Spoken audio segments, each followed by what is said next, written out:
नमस्कार। आपने इससे पहली कक्षा में सुभाषित रत्नानी के श्लोक नंबर 1 से लेकर 5 तक का हिंदी अनुवाद पढ़ा। इसके साथ ही आपने सुभाषित रत्नानी का तात्पर्य भी जाना। आज हम श्लोक नंबर 6 से 9 तक का हिंदी अनुवाद पढ़ेंगे।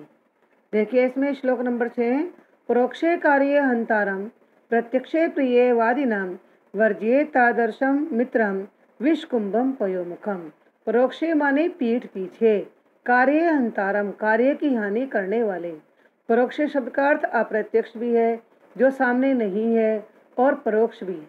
परोक्ष रूप से या अप्रत्यक्ष रूप से कार्य की हानि करने वाले और सामने प्रिय बोलने वाले।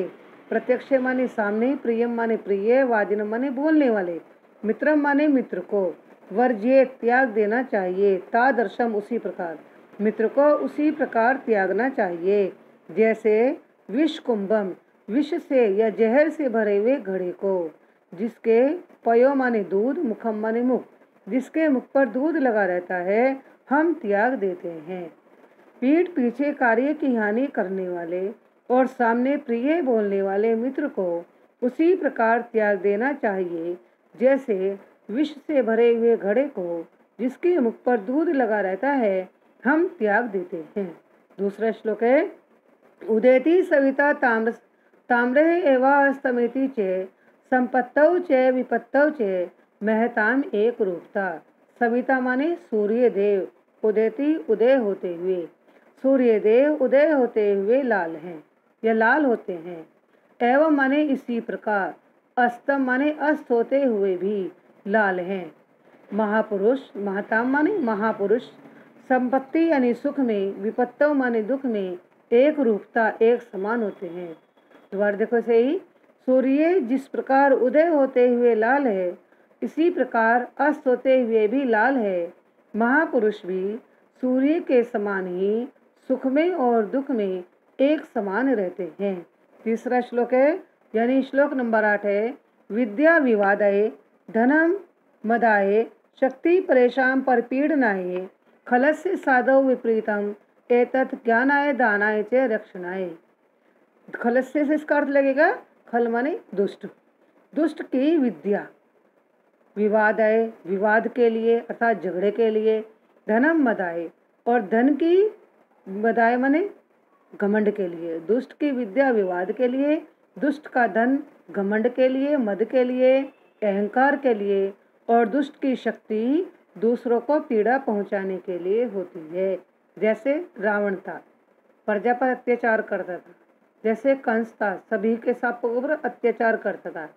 एतद विपरीत, इसके विपरीत, सज्जनों की विद्या, यहाँ से अर्थ लगेगा सज्जनों की विद्या। एतद साधो माने सज्जन, विपरीत एतद, विपरीत माने विपरीत, एतद माने इस प्रकार, और सज्जनों की विद्या ज्ञान के लिए, धन दान के लिए और शक्ति रक्षा के लिए होती है। किसकी रक्षा के लिए? दूसरों की।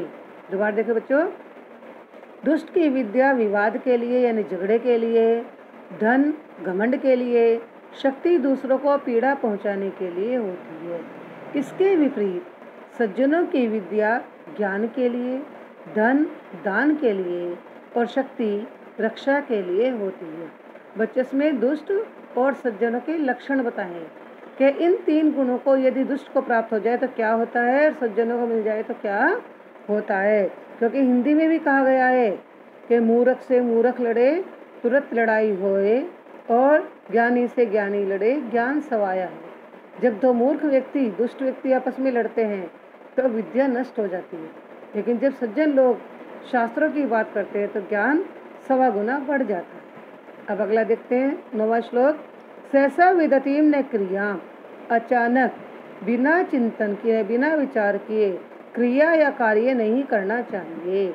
अविवेके परमापदाम पदम, अविवेक परम आपत्ति का यानी विपत्ति का पद है।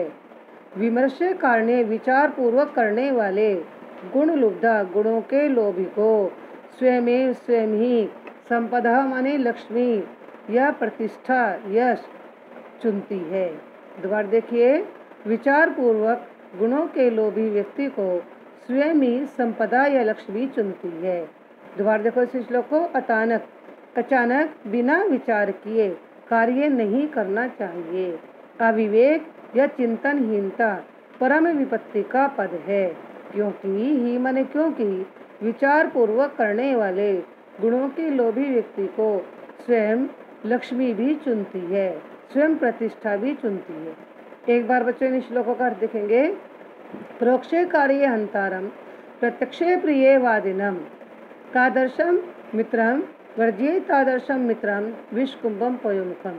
पीठ पीछे कार्य की हानि करने वाले सामने प्रिय बोलने वाले मित्र को उसी प्रकार त्याग देना चाहिए जैसे विष से भरे हुए घड़े को जिसके मुख पर दूध लगा रहता है हम त्याग देते हैं।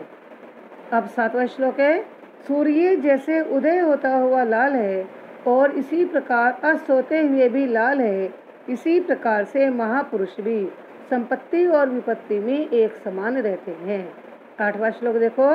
विद्या विवादाय धनम मदाय शक्ति परेशान परिपीडनाय खलस्य साधो विपरीतमेतत् ज्ञानाय दानाय च रक्षणाय। दुष्ट की विद्या विवाद के लिए, धन मद या घमंड के लिए और शक्ति दूसरों की पीड़ा के लिए होती है। इसके विपरीत सज्जनों की विद्या ज्ञान के लिए, धन दान के लिए और शक्ति दूसरों की रक्षा के लिए होती है। अब श्लोक नंबर 9। अचानक सहसा विदतिम न क्रियाम। अचानक बिना चिंतन किए, बिना सोचे विचारे कार्य नहीं करना चाहिए। अविवेक परम पदाम पदम। अविवेक या चिंतनहीनता परम विपत्ति का पद है। वृण्यति विमृश्य कारणे लुब्धा।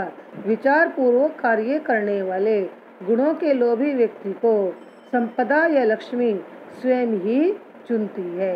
दोबारा देखो श्लोक को। अचानक बिना विचार के कार्य नहीं करना चाहिए क्योंकि अविवेक परम विपत्ति का पद है।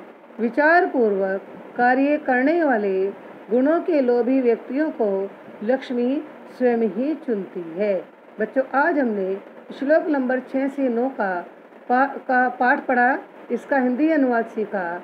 आशा है आप इसे भली भांति बार बार वीडियो से सुनकर याद करेंगे, कंठस्थ करेंगे, वीडियो को लाइक भी करेंगे, सब्सक्राइब भी करेंगे ताकि दूसरे बच्चे भी इससे लाभ उठा सकें। बच्चों कल की कक्षा में हम आपको पढ़ाएंगे सुभाषित रत्नानी के श्लोक नंबर 10 से लेकर 15 तक का हिंदी अनुवाद। धन्यवाद।